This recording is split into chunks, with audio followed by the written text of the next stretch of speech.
We are back. I'm your host, Barry Waxler, here with my co-host, Andrea Kay and Urban Miaris.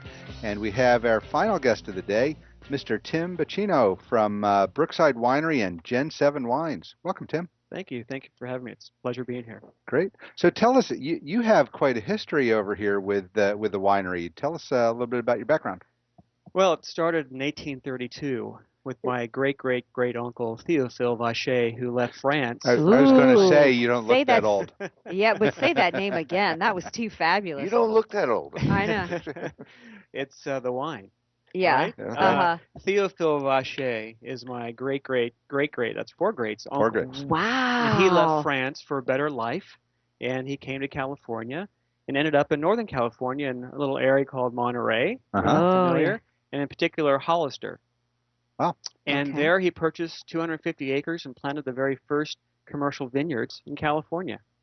Wasn't the first vineyards in California, that was in San Diego, planted by the fathers. Okay. So now you said the first vineyard was Brookside or somewhere in your family. Was that the first vineyard or was that somebody else? That was the first vineyard. Okay, wow. But that's a commercial vineyard. Okay. So how did you get involved with everything? Well, after multiple generations and decades, the family became the wine company. The family itself became the sixth largest wine producer in the United States and the largest in California. Wow! And we had over 6,000 planted vineyards in California, and we had 36 retail stores. And those retail stores were tasting rooms where you can come into our store and sample 150 different types of wines. Wow. And other types of little tidbits here and there. And even fill up, back in the day, you could fill up jugs of wine if you wanted to back then. My family was the early adopters and had a wonderful opportunity to meet the guests and customers trying the wine. And it was a great experience. The laws changed. We brought on a partner. And in the early 80s, the partner, Beatrice Foods, felt that it was a good time to sell the company. And so they sold all the land, all the retail stores, everything in the early 80s, around 82. And this Generation 5 retired, and Generation 6, which is my generation, didn't have a winery to go to. So we all had to do our own thing. Mm-hmm. And some went into the industry and some moved on.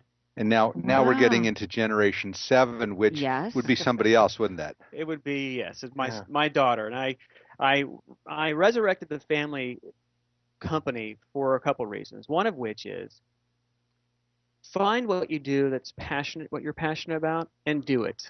Mm-hmm. Not everybody can say that. I had the opportunity to do that because of my wonderful wife and family and great support system that I had. And about 8 years ago, I woke up one morning and I said, I need to do this now. I can't wait when I'm retired. Mm-hmm. I need to start the family business and resurrect the family company. Because the California history and legacy in our family is very deep. Mm-hmm. And I've seen it over the years that it's just fading away. Right. So why let that die? Right. Mm-hmm. And so I decided to resurrect the brand and resurrect the family legacy. Didn't have a winery to go to. I also didn't win the lottery. Or am I a movie producer? So how the heck did you make this happen? Well, I went to see my uncle Rene. He currently is still living. He was our head winemaker and he was our head honcho for the company. And we had a meeting, and he kind of chuckled and laughed and said, "You really want to do this? Go to Oregon." The land is way inexpensive. The regulations are easier, et cetera, et cetera, et cetera. And I said, well, how can I do that when we had 36 retail stores? Brookside Winery was a very well-known name and brand in California. And even though maybe our clientele is a little aging, I have to, and I live in San Diego and I live in Southern California, I got to do it here. So he turned me on to some of the industry friends of ours that own wineries in California. I contacted those individuals. They said, come on up. Let's figure out which grapes that you want to produce wine out of. And you can buy the grapes off the vineyard, bring them into our winery, and do your production in our winery. We'll create a little space for you. So that is called the virtual winery model. So I don't own the bricks and mortar. I just rent a space and buy the fruit up in the regions that I'm making the wine out of and bring it in and do all the processing there. So the fruit the grapes don't have to travel too far.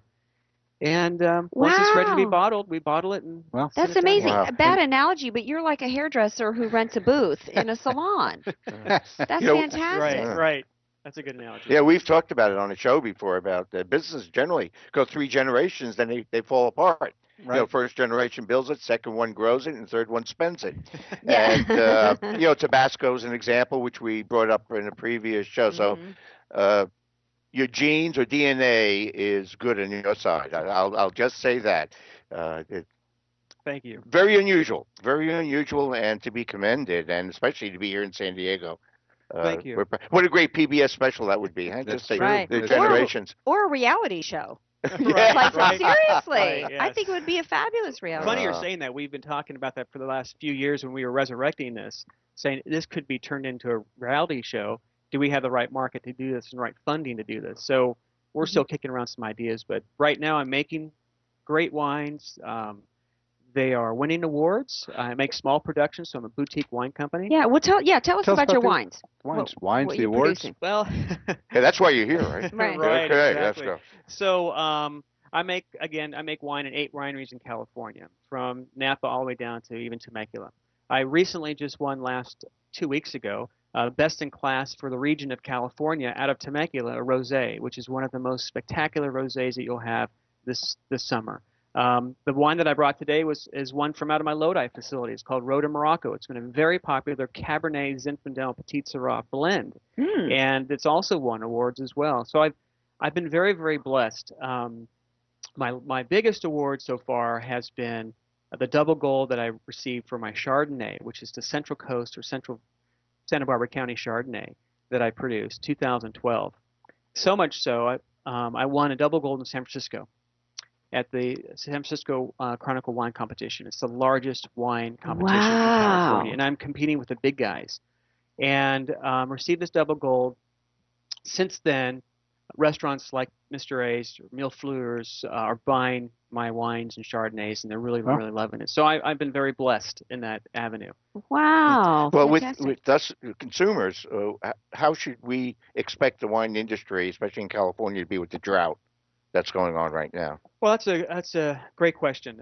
Since I don't own a vineyard, I don't have those issues. One thing that people a misunderstanding is that vineyards need a lot of water. They don't. In fact, they only consume 10% of what citrus groves consume. 10%. Wow. So, and before harvest, the vineyard manager will also turn off the irrigation system to stress out the vines, to push more sugars and less water into the grapes to create the characteristics of the fruit itself.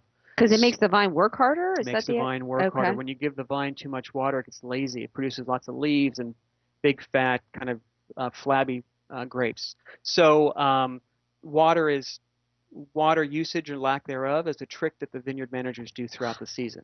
So will it affect the vintage or the harvest this year? It will. But I think it will also develop a more intense flavor. I think this year will probably be a good year. Well, yeah. So drink up, everybody. Don't worry about heck the drought. Open that bottle up over there. Yeah, I know I get a lot of I'm people with teasing. disabilities who want to open a vineyard because they have property, and it seems like about 5 acres is the minimum before you could even break even. Well, it depends on if you want to produce the wine for your personal consumption and you have a lot of friends, or if you want to sell the grapes to commercial wineries to produce wine for you and maybe for themselves. So it just depends on what their business model is. Yeah. You're listening to Close Up on San Diego Business here on KFSD AM 1450 and financialnewsandtalk.com. I'm your host, Barry Waxler, here with my co-hosts Andrea Kay and Urban Miaris, and our guest is Tim Bacino from Gen7 Wines and Brookside Winery. So, Tim, tell us, I see that you have an announcement coming up. You have a wine release party coming up? We have an annual wine release party. It's Sunday, October 26th.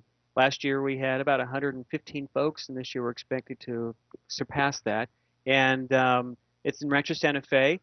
Last year was at my home, and this year it might still be there or it might be at a larger location. We're still working those details. Okay. So will that be on your... posted. I certainly will. Yep. Will that be on your website? It certainly will, Great. yes. Well, why don't we get to that? Why don't you tell our listeners how they can find out more information about you and how they can find out find your website? The easiest way is to go to gen7wines.com.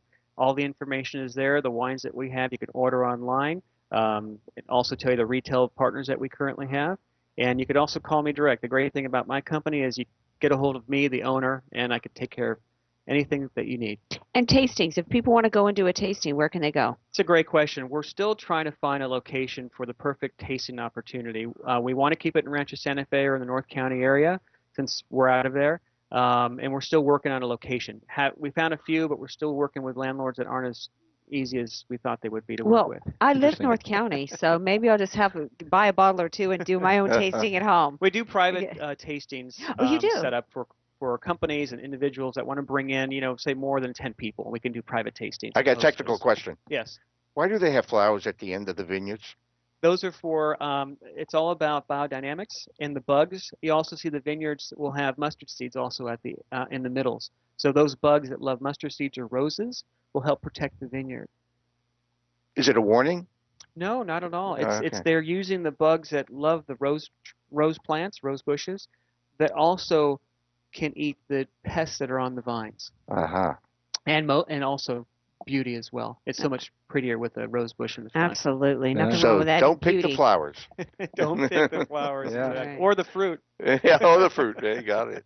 Well, it's been our pleasure having you on. I see you do a lot of support for a lot of our nonprofits in town, so we want to thank you for that. You're welcome. Anything you want to leave our listeners with before we close out the show? I just want to thank you for this opportunity. Again, we're a boutique small company. We produce about 140 to 180 cases of wine per varietal, handcrafted. There's a little bit of history in every single bottle. So please come and see us, and we'd love to show you our wines. Oh, wonderful. Well, that sounds great. Well, thanks for being here. You are listening to Close Up on San Diego Business, where we get up close and personal with homegrown San Diego businesses and the people that are working hard to make a difference in our community. I'm your host, Barry Waxler, and we will be back next week with more homegrown business close up, and I will leave it with Stay Awesome San Diego. We'll see you next week.